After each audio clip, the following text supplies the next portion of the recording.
doing IT strategic sourcing for about 15 years now, specifically in the consumer packaged goods, chemical space when it comes to indirect spend.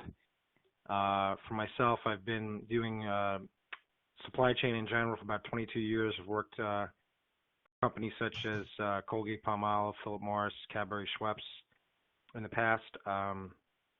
Actually finishing up my doctorate in supply chain now, about a few months away.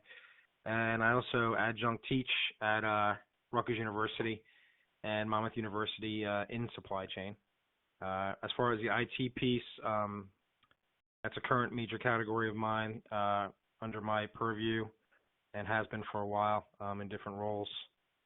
So I thought I'd actually walk through a typical framework that for a category strategy that should be put together by procurement departments for their, couple of year outlook on the category. So I'll start off there. So the first thing you want to do is basically take a look at your overall strategy and set up what the different stages are going to be. So you have your as-is analysis, kind of what's going on in today's world. What's the current situation? Is there a need from a stakeholder standpoint that's not being satisfied today? Is there a current evaluation needed? Do we have the right specs in place when we're doing RFPs or preferred single source negotiations? Are the specs correct? Do we have the right supplier information? Do we have the right suppliers from a supplier pool standpoint? Should we get some new ones out there? Is it an outdated list? Are we in touch with that? And then taking a look at the external piece. Do we have the best practices in place? Are we in tune with what the trends are, right? Are we in line with that? Are we in line with that from a planning standpoint? Do we know what our current supply base does? Do we know where the spend is, where the opportunities are? Do we know if we're going to replace some of these suppliers, who are the best ones to do it based on a capabilities assessment? Also moving over to long-term, right? What's the 3-year approach? We've got this year, next year, and then what's the final year going to look like?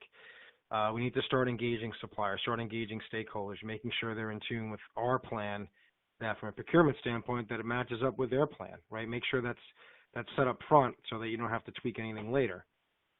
Then implement. So how are you going to implement? What are the different stages of implementation? What are the different time frames? What are the different elements that should go into each phase of implementation, and who are the key players and responsible parties? Have a RACI matrix drawn out, so forth.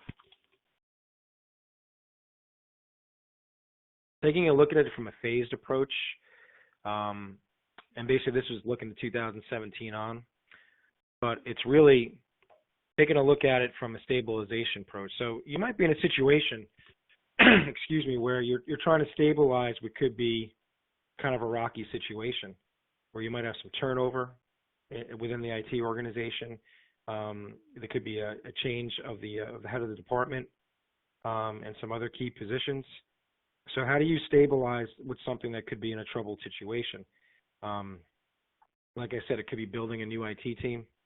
It could be improving availability, meaning that now the people of the IT team have more time. If there's more people to do different types of tasks, maybe have a security team, chief security officer with his or her team allocated. Focus project portfolio on your top priorities. So what are your top business priorities, and how are they going to be prioritized throughout the organization? Now, if there's a transformation that's taking place where you're reducing headcount in certain areas and doing certain things, how are those areas still going to be supported today? And then modernize. Right, taking a look at how are we going to get up to speed with what's going on with our competitors in the open market, right? So do we need to go and put everything up into the cloud, which is a current trend? Get it off the servers. You don't have to have the hardware. You don't have to have the liability. You don't have to pay the fees. You don't have to pay for the equipment, and get everything up in the cloud, right? A lot of companies are going this way. Create systems and replatform. Having a 360 view from a control standpoint.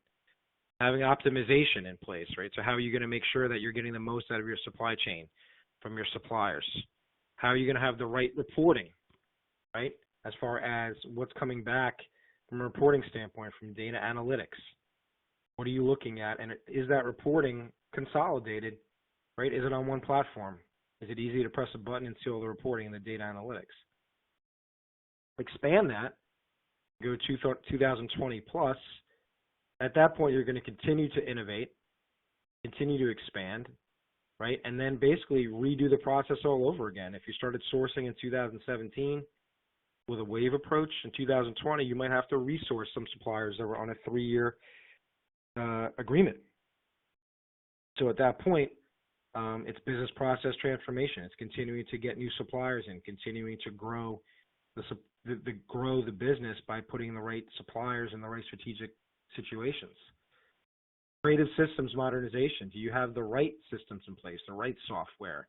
Is it modernized, etc.? Slide. Talking about the business capabilities, you want to make sure, as a focus, that your systems are agile, right? That they're flexible.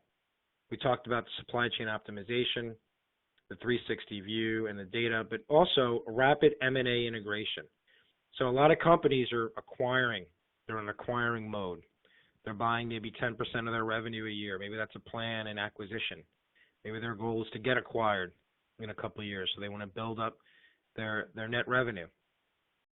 So they're doing that, but by buying corporations, there's going to need to be integrations with their systems, right? And trying to get them on a similar, if not one platform, right? So there's a lot of that going on. This business process modernization, like we said, but it comes down to that thought leadership.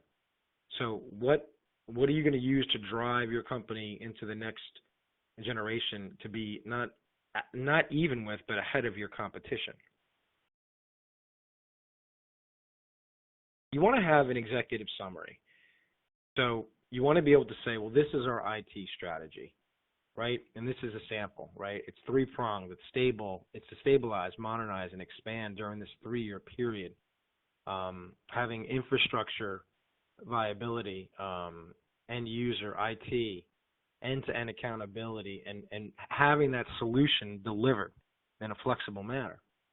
Now, that could be the IT strategy, right, from the department itself. Now, from a procurement standpoint, you want to be able to say, well, here's where we are today. Here's our current situation. We have, over 30% of the total spend of IT is worth, $10 million, whatever it may be. The category in software and the category is currently managed globally with regional support, right? We do not have the leverage if it's a medium to smaller company of larger companies with their bigger suppliers. So we bring in consultancy to help us. And a lot of companies do that, actually, even the big ones do. Not just the medium and small, but consultancy is a pretty big trend now. People are willing to spend the money from a recovery standpoint.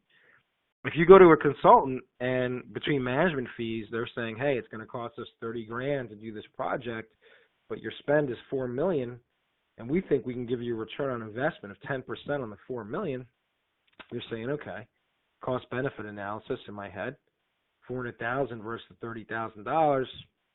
Okay, you know what? This makes sense. I can sell this. And that's what how companies are looking at it. They're not looking at it as a sunken cost. They're not looking at it as, oh, we just lost $30,000. They're looking at it, we invested $30,000 and the return is going to be pretty astronomical. So there's a different lens on consultancy in today's business world, as I said, in large and medium and small companies, where is it worth it to bring them in, see if we can optimize our process, maybe conduct an RFP for us as well, maybe negotiate a contract with the chosen supplier. They can also help us put a scoring matrix together. They can help us look at the requirements that go in the RFP. Are those the right requirements, yes or no? If not, which ones should be there? They can weigh in on the suppliers. No, these are not the right suppliers for the RFP. You might want to add this one and take this one out. So they've got that level of expertise to draw on. If you find the right one that you're comfortable with, you can have them do multiple projects, multiple categories, and then start working on some volume leverage from pricing with them as well. And I have it right here at the forefront. Well, we don't have a lot of leverage. when it comes to the big suppliers, so we're going to bring in a consultant. That consultant's going to help us do all these things, especially with those KPIs and the agreements. We're not sure what the right KPIs should be. We've got some in some current agreements, but they're going to make sure we have the right ones going forward. We also intend to work with the supplier to negotiate the contract, to have the right contractual components, and they're already engaged with IT as well. So there's a possibility that you have that supplier as a consultant already working with IT, right? And I found this out at a couple of different companies where one of the companies I did my own siloed research in ended up being a company that we're already spending money with. They were using them in a different capacity in IT for some help desk strategy. But at the end of the day, they had the competencies of what I needed, so I brought them in. So you might even have one that's already in place. Take a look at the industry, right? So you should also show the business that, hey, I've done some research. I'm not just operating in a silo with my procurement hat on. I'm going to try to put my IT hat on as well. I'm not going to try to play in your space, and I'm not going to step on your toes because you're the subject matter expert, not me. Where years ago it was procurement, you be the subject matter expert. You go in and lead. Now we don't want you to do that. We want you to go back to the way it traditionally was years ago and play the facilitator, the tool role, and help them make the decision, but show them that you've done some research in the industry. Show them that you can add some value, right? It could be researching something on the internet and sending your stakeholder a recent article on something to see if they've read it. It could be things that simple. They might appreciate it, they might not, but at least it's showing that you're trying.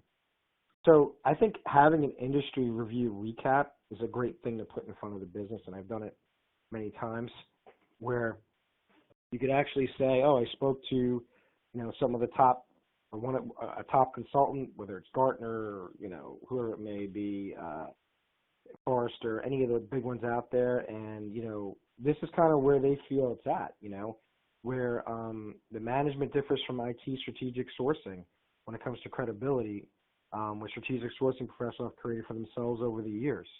The difference from an IT category management and IT strategic sourcing is on the former's long-time horizon and broader scope and scale of its activity. So now you're showing the comparison between category management and IT strategic sourcing, and you're showing how the industry is with that. Technology is changing. IBM and Microsoft were the leaders. Large companies benefit from economies of scale. A lot of this stuff is fundamental, right? These are things that you would hope that they know as well as you, but it's good to say you did the pulse check out there in the market, and this is still what's going on. The industry has rapid growth. Top competitors not seeing much success from new emerging companies. So some of these new startups, new innovation companies aren't doing much. They're not adding much value to your competitive landscape. So maybe you don't need to focus on them as much. So that can give you some good lead. You always want to have the 7-step strategic sourcing methodology in place, right? So I actually have my certification in this. Something good to have, but what it does is it shows that you're following a congruent process, right? We start here and we end here. Now, in some projects, you might start more in the middle, depending on the timing, some at the end, some towards the front. Optimally, you'd like to start everything in the front from a project standpoint because you're going to have the biggest impact, if you can, from a timing perspective. So taking a look at this, when you talk about developing a category profile, it's really taking a look at what you're trying to do, right? The category profile says we have X amount of suppliers. Here's some of the projects coming up. Here's the spend that we have, right? Let's take a look based on what's out there, and let's develop the scope. Let's develop step 2, what the strategy is. Where do we want to focus on? Do we want to focus on the 80-20 rule and take 20% of the suppliers with 80% of the spend and just focus on RFPing and renegotiating those suppliers, right? That could be a focus. Generate supplier portfolio. Do an internal RFI. Well, which suppliers do we want to keep, and which suppliers maybe do we want to get rid of? Maybe there's some suppliers in our spend base that we only use once a year for $1,000, and it's tail spend, and we don't need them. we could be consolidating that with other suppliers for leverage. So maybe we should get rid of those, right? Do an RFI with your stakeholders and your end users on what they think of these suppliers. Source and negotiate. If you have a project at that point, basically you want to make sure that you're able to source and negotiate that project from an RFP standpoint. For a select competitive supplier, you want to analyze results and award. So after you've done the RFP, you get the results back and you get the award out. Then there's implement agreements. The agreement has to go through compliance, has to go through legal, has to go through risk. Once it's done, the agreement gets signed off on by both parties based on monetary approval value, and you're done. Now you're off to implementation, right, to actually putting the project to work, getting the folks on the ground, and executing the project. Now, procurement's not out of the picture at that point because you could continue and monitor the situation. So stay close to the stakeholder, stay close to the supplier, and stay close to the industry. Keep the stakeholder in tune with what's going on as far as the market goes. But the business might come to you, the stakeholder, and say, hey, we're having some problems with this supplier. Can you help us enforce some of the KPIs in the agreement that they're not adhering to? So now they bring you in, and you're kind of the bad cop, and you're going to basically go sit down with the supplier and say, hey, here are the issues we're having. We're going to put together a get well plan, a development plan, action plan for a couple months for you to get better. If it doesn't work out, we're going to have to start looking for somebody else. So now you're that third party of the business, arm's length, that gives them some perspective and shows that we're serious and, is impartial. So you might be needed to do that, right? So that could happen as well. So it's a constantly evolving cycle. You don't lose contact after the contract's executed. Moving on to category information introduction. So for full year 2018 and 2019, here are some examples of spend. We're spending $4.7 million with some of these different companies, and it's broken up that way. And sometimes you could also look at that as basically diving in deeper. What part of it's software? What's part of it's hardware? What's part of it's peripherals? Getting into the subcategory level. So we talked about the executive summary before on what's going on. Now, what's the mission? Right? What's the mission of, say, procurement? Right? We ensure that this company's global procurement policy practices are adhered to and procuring cost-effective, compliant, sustainable IT products and services in a timely manner. Give your mission to the business and say, this is our mission to support your department. Now, from a vision standpoint, that's the what we're going to do. Now the question is, how are you going to do it? Excuse me. The vision part is we'll be an integrated business partner to IT by aligning with their stakeholders in effective supplier management and driving competitive advantage through innovation, best practices, effective communication, and market intelligence. And as you can see there, effective supplier management is up front. But now you've got innovation, best practices, communication, market intelligence. You have trends coming in. Those trends weren't prevalent in previous company visions. Next slide. Stakeholder map and need. So if you take a look at the global IT organization chart and support contacts, you can take a look at kind of different titles that are within an IT organization. Director, project manager, senior manager, right? Some of them are regional, some of them could be more than that. It depends. But you're going to have your org chart, which you want to draw out of who's supporting who. So you want to have that linked properly.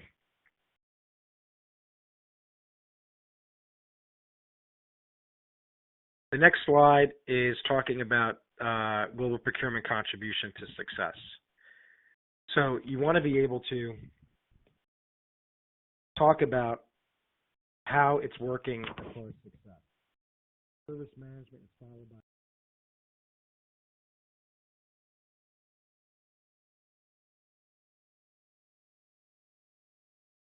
how are we going to contribute to you being successful as a department? Total cost of ownership, incorporating IT customer needs, was important.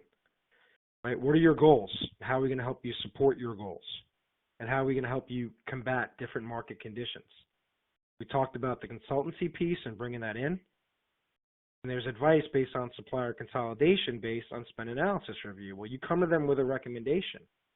Out of our review of the spend, we feel we can get rid of these suppliers because we're not using them. We're only using them once a year for a very low amount of spend. So we recommend getting rid of these. Here are some suppliers you're using very frequently, and you're doing a lot of buys with the same type of item. So you might want to think about putting a catalog in place, which will make it much easier from a transaction standpoint and end user standpoint, and cheaper. So you want to come to them with those types of recommendations. Taking a look at that spend detail, like I said earlier, break it apart. What part of it's software? What's part of it's hardware? What part of it's accessories and telecom, right? Computer services. Make sure that you can see the details of how you get to the total spend. That part, basically say, I want to be able to focus on these areas. I want to focus on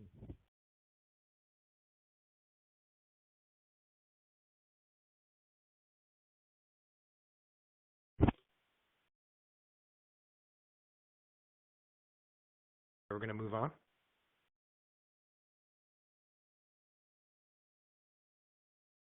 Okay, can everyone hear me now? Is that a little better?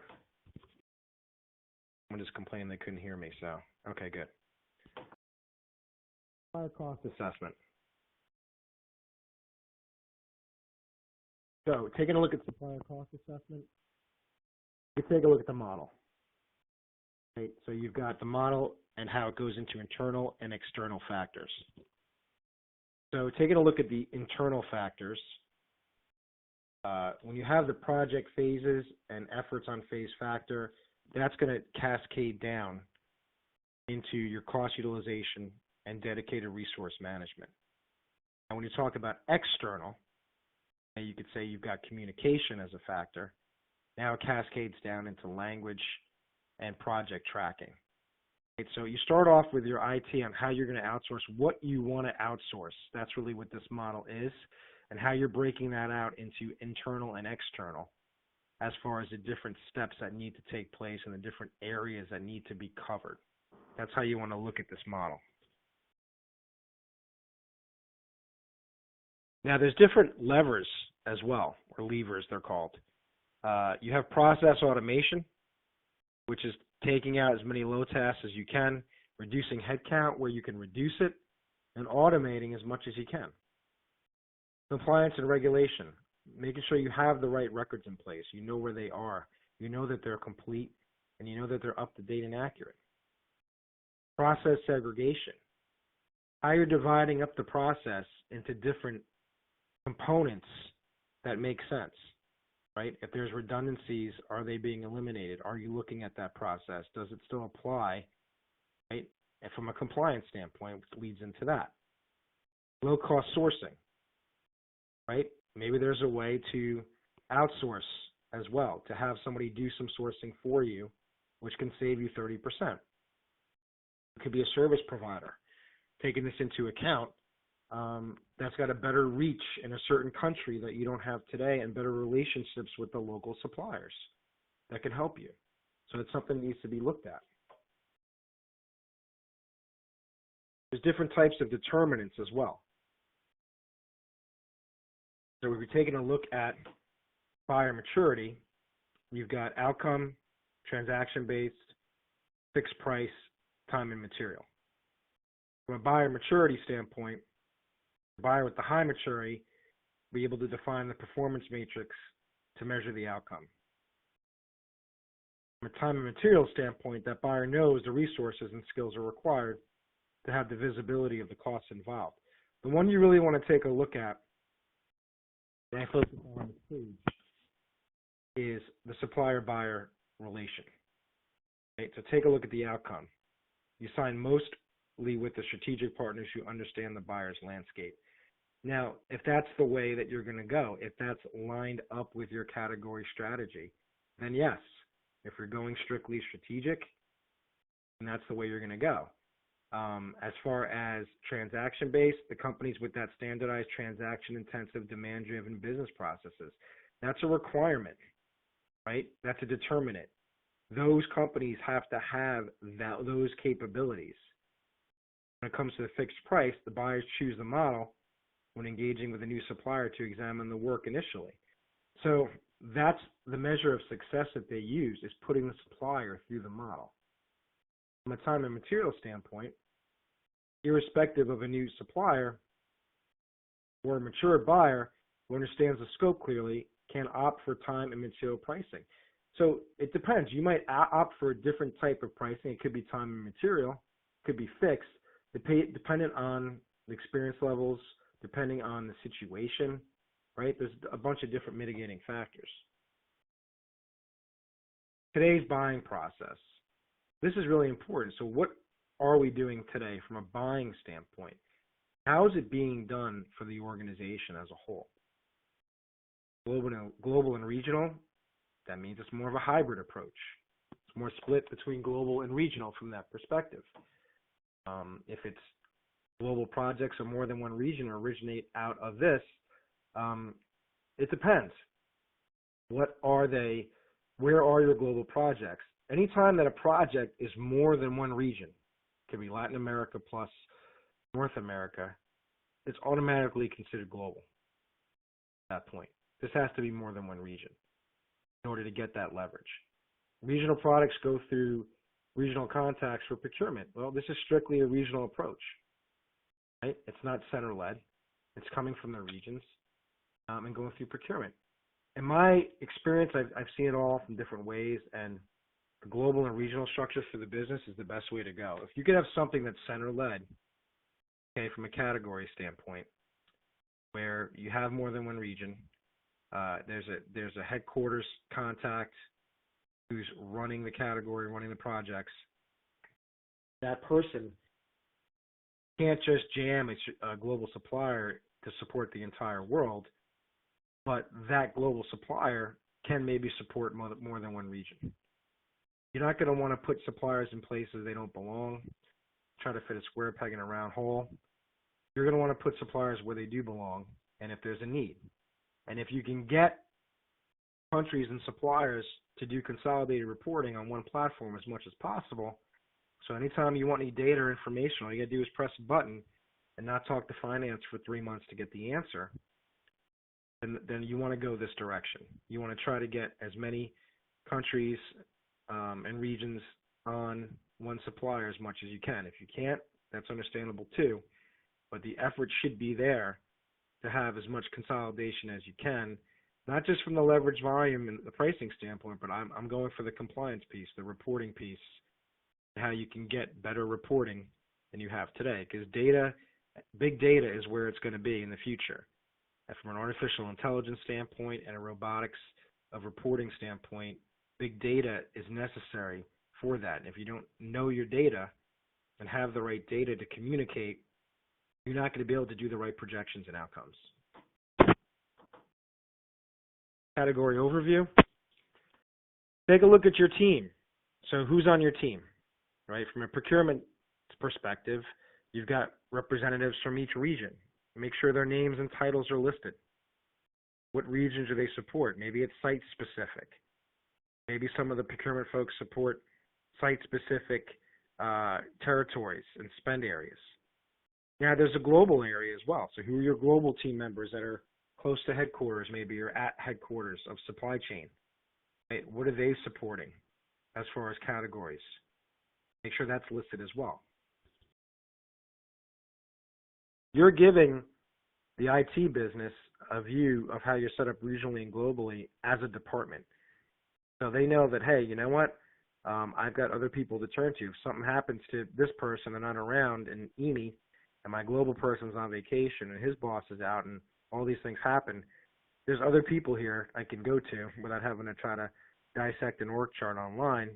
I've got a footprint of the global procurement organizational structure that can help me.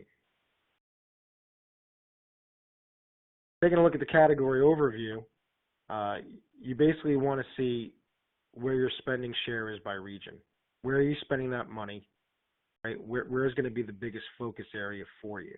Taking a look at this, North America is pretty big, right? Then you move into Europe, Asia, right? Here are the areas to focus on geographically where the spend is, where you should be able to get the most volume-based, discount if you can consolidate somehow.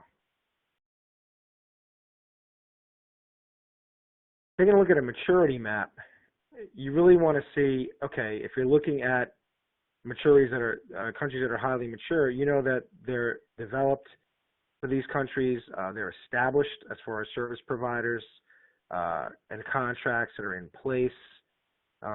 There's nothing new going on there. They're not uncharted. The low-hanging fruit has already been snatched up as far as spend with suppliers. So there's really not a lot going on there except trying to tweak certain things and maybe bring suppliers in, but you've got a mature market. So there could be some areas of identification, but at least you know that there's some history there that you can look back to. Then you've got lower maturity ones such as Asia and Africa where there's a lot of opportunity. Maybe you can leverage opportunities with Europe for Asia because it's close enough from a regional perspective and make it global. Right? This is how you would look at some of these areas. Taking a look at the map, this will tell you where some of those key players are located. From a North America standpoint, you've got IT as far as some of the key players, where they're located, what countries those suppliers are located, if they're regional or global, what's their adoption rate with bringing IT in, as far as having IT in those countries, in those regions, and you can see the adoption rate. So this kind of gives you a great idea of where your opportunities are. If it's low, could be a good reason for it to be low. Maybe you could find a way to make it medium or high. How do you move them up from there? The CRI-check model is very important when it comes to the category strategy as well. And this is where you're taking your subcategories from software, IT, and voice, computer equipment, whatever it may be, and you're dropping them in these different buckets to show where they are as far as sourcing, right, and far as risk and profit. So if you take a look at software, we know that that's strategic, right? The supply risk is very high, right? If something happens, there's an issue with companies' communications abilities, right? They're going to have a hard time communicating. The profit impact is very high as well because the spend is very high on software, usually with a lot of companies, usually one of the top spends. So you have to take your areas, your subcategories, and plot them accordingly to show where they stand on your priority focus, as far as your financial impact and risk, right? Well, we know something's at high risk, you don't want to disrupt it too much. If something's at low risk, maybe you can. Right? So these are the things to think about. Supplier's portfolio assessment.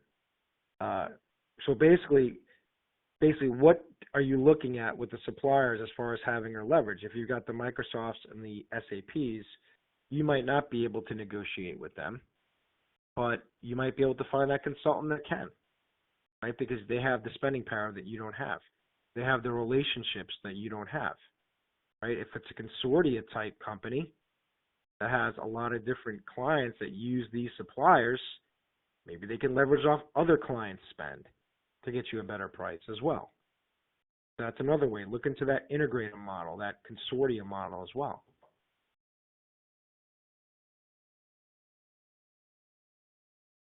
Industry and market analysis trends. Taking a look at what's been going on in the past from a data system standpoint, from a software standpoint, the growth potential. You can see where it is. You can see the spending from 16 to 17 and the growth percentage increasing. As I told you, software is up and coming and is continuing to being that way. It's not going to stop, I don't think, anytime soon. And you can see how it's grown over from 16 to 17 on a percentage share basis. And so this kind of gives you a good look at how these subcategories are exponentially growing or not growing, say if they weren't within your category. Hardware top tier suppliers. So here are the ones that are out there in the industry, right? You know, there's Apple, Samsung, Amazon, Lenovo, right? These are the ones that are out there. They have the largest share of the market. They have a huge amount of shipments, and their trend's going down. Some of them are up, some of them are down, but from a utilization standpoint, it shows you where they're trending, right? Apple is dominating the detachable tablet market segment, right? And I'm sure everyone could attest to that. A lot of folks have iPads, but this kind of gives you a snapshot of what's going on from a hardware perspective out in the market. Take a look at an industry market analysis trend. There's one here that I picked up from Fortune magazine, but what's going on from a material standpoint, technology standpoint, right? You can see where IT is. Not too far behind materials when it comes to taking a look at the industry as a whole, right, for different industries. So it's pretty high up there from a spend situation, from an earning situation. So it's good to understand how IT fits into the overall scheme.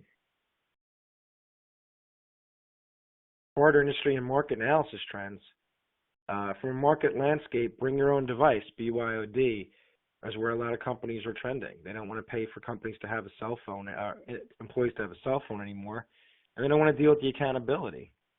So at the end of the day, they might just give you a stipend to get reimbursed on phone bills and limit the amount of people that can do that. Right? So there's different trends going on when it comes to that. Desktop virtualization has increased exponentially with optimizing costs, right? It depends. Do you need to be at a certain location? From a desktop standpoint, you can use your laptop and you can be mobile, you know, which can reduce overhead in some areas as well. So it's a good thing to take a look at when it comes to the trends. The supply trends and insights, to go even deeper than that, is taking a look at what's going on with the mergers and acquisitions, right? How are they being handled? How are they being sustained? When it comes down to tier 2 local suppliers, is that something companies want to focus on more from a dependability, reliability standpoint in order to get the service they need? Is it going to give them enough positive growth by saving that money? Engagement trends. Short-term contracts are usually 2-year deals with the option to extend one more year. So short-term contracts used to be 6 months. Now they're considered 2 years, right? The trend's expanding there. A long-term contract used to be 5 years. Now it's considered 3 years. So there's different trends when it comes to what to expect. Porter's 5 forces. Take a look at the different 5 forces when it comes to your category. What are some barriers to entry? What's going on with the competition?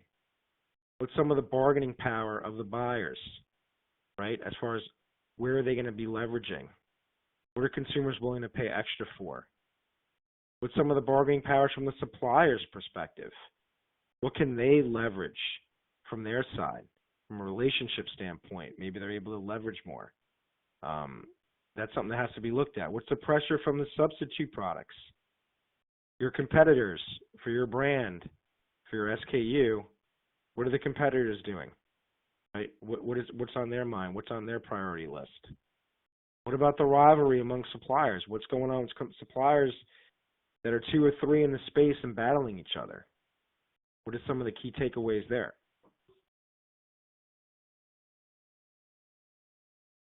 This gives you, I put another example of that up there that gives you some more from an IT perspective.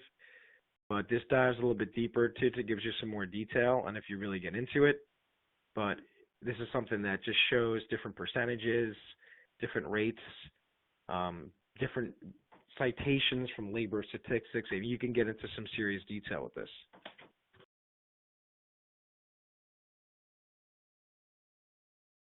Taking a look at stage 3. Category strategic options. So from a cost savings opportunity standpoint, it's going to be based on the size of the deal. It's recommended choose a single supplier if the deal is less than $2 million per year, or the number of full-time equivalent resources employed by the supplier is less than 50. You want to be able to choose that one supplier so you could funnel the volume there to get the best deal you can, to get the best services, the best pricing, the best deal, the best overall agreement is that. People want a preferred supplier pool, and you can have that. But on the deals that you're going to get the most value for, you're going to want to have that one supplier do it.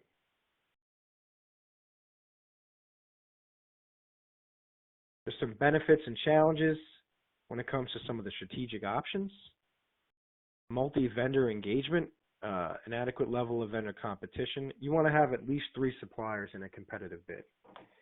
If you have a tie, you've got a tiebreaker with a third, and it gives you another perspective, especially if somebody drops out. So it's always good to have at least 3 when you're going through it. Now, if you can't have, if you really are risk-averse, you don't want to have 100%. You could do an 80-20 or 90-10. You could put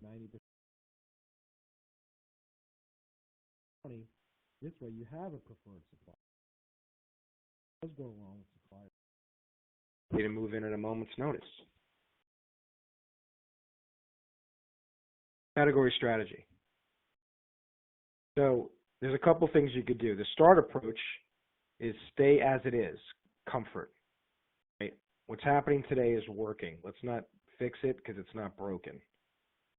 It's working for everyone. We're saving money. Suppliers aren't complaining. The business isn't complaining. There's no issues. So we're not going to do anything different because we don't want to damage our relationship with the business. So we're going to leave it as is. Sourcing approach could be multi-vendor approach. Right? Global vendors have the capacity to meet the changes, more than regional or site-specific, and could be more automated. Maybe bring IBM as a consultant when it comes to certain things, since they're pretty up there when it comes to it as well. Consolidate your supplier model. Maybe instead of 10,000 suppliers, it should be 2,000 or 1,000. What's the right number? How do you shrink it? These are the stages of the category strategy. 3-year plan for global IT procurement is take a look at it from the 17, 18, 19. You've got sourcing engagement, optimization, sourcing innovation, best practices. What are you going to do for year 1? Risks and barriers, benefits. What's your approach going to be? Well, for year 1, go after the quick hits.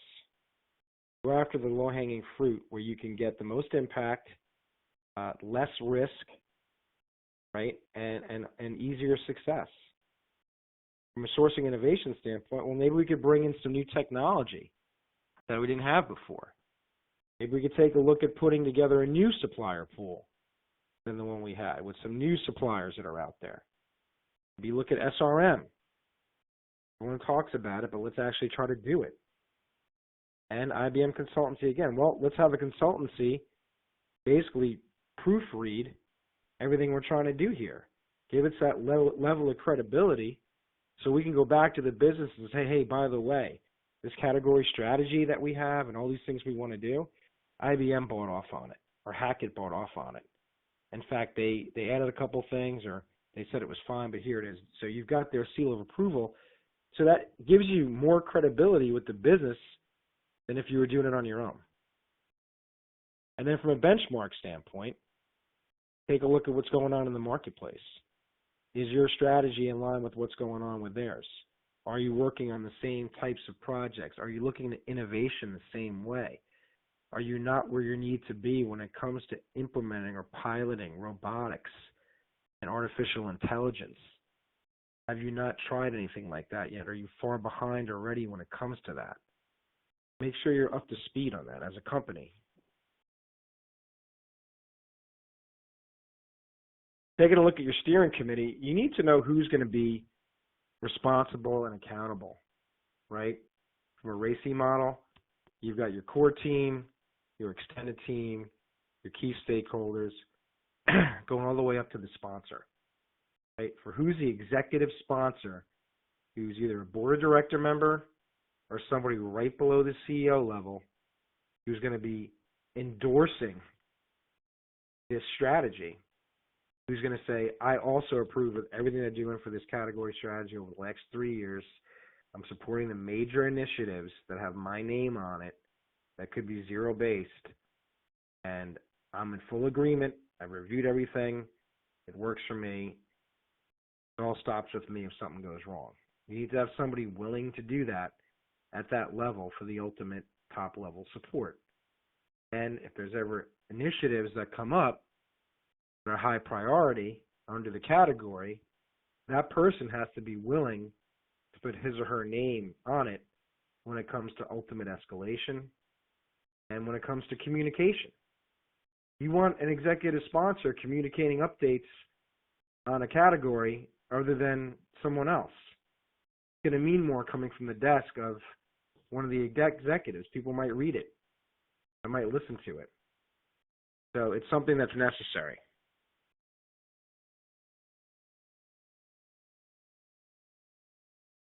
Taking a look at IT savings. Basically, when it comes to savings, the easiest way to look at it is if you're doing something and you're paying less. It's the same thing you're doing before. Say it's a license for Microsoft and you're now paying less for the license. Now you know it's savings. Say it's a fee you're getting charged for a management fee, $100 an hour for 20 hours, and now it's $50 an hour for 20 hours, right? So when you consume and you're doing less of something, but it's the same, it's an easy rule for savings, right? Now, some procurement organizations have a $25,000, a $50,000, a $100,000 rule for a competitive bid, where anything at that number or above has to be bid out competitively to at least 3 suppliers. If it's not, procurement still needs to be involved, but they don't have to have a competitive bid. So you could single source, negotiate, and bid waive at that point and go with one supplier without a bid. From a specification standpoint, you could be doing something differently. So your requirements for a project could be different, okay? But they could be similar enough where if you do a comparative from the last year of a similar type project, you're saving money. So if you look at the Ariba system that houses RFP events that goes out to suppliers and clients, you might have requirements documents in Ariba for one event that are similar than for another event. But finance could consider that like for like and could consider those savings. From a pricing standpoint, doing the same for less, consolidating tail spend with large suppliers. Take that tail spend of $1,000 a year with that supplier, supplier D, and basically bring it to the larger suppliers and get a better rate than you're paying now, whatever that may be.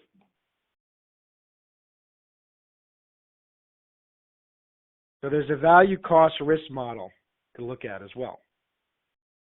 So look at it from a value improvement standpoint. How are you going to improve the value that you're adding to IT as a procurement organization? Is it by putting a preferred supplier pool together? Is it by getting better rates and pricing on larger contracts than we have today? Then going into the cost reduction standpoint. So if there's a budget of $100,000 and you saved $80,000, right? That $80,000 has to be budgeted for next year, right? So that their budget's now reduced by $80,000. You've consolidated 10 suppliers down to 3. There's your KPI. Going into risk management, there's a global procurement policy that you're adherent to. All the tenets of the policy we've adhered to. Early procurement involvement, we've been involved early in everything. We're the first in, right? So make sure that you show that from a risk standpoint, we're involved in 80% of the projects of this value or higher. That's a good metric to look at. Out of all the GP policy tenets there are, we can prove that we adhere to all of them in our projects. How do you show that from a dashboard perspective? And actually, Kathy, that's all I had. That was the last slide.